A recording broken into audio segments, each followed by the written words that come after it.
శ్రీమాత్రే నమః. అమ్మవారి ఉపాసన ఎలా ఉంటుందో తెలుసా?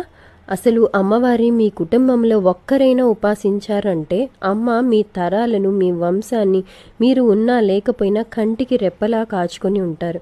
ఒకే ఒక్కరికి వంశంలో, మీ కుటుంబంలో అమ్మ మీద ప్రేమ కలిగితే చాలు, అందరినీ చల్లగా కాపాడేస్తారు.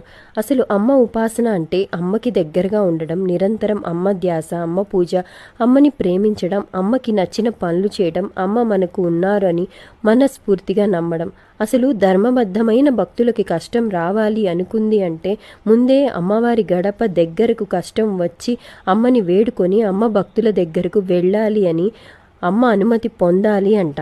అమ్మకి తన భక్తులంటే అంత ప్రీతి. అమ్మ తరతరాలు కాపాడే తల్లి, తలంపులన్నీ తీర్చే తల్లి, తల్లులందరికంటే గొప్ప తల్లి, నా బంగారు తల్లి. శ్రీమాత్రే నమః.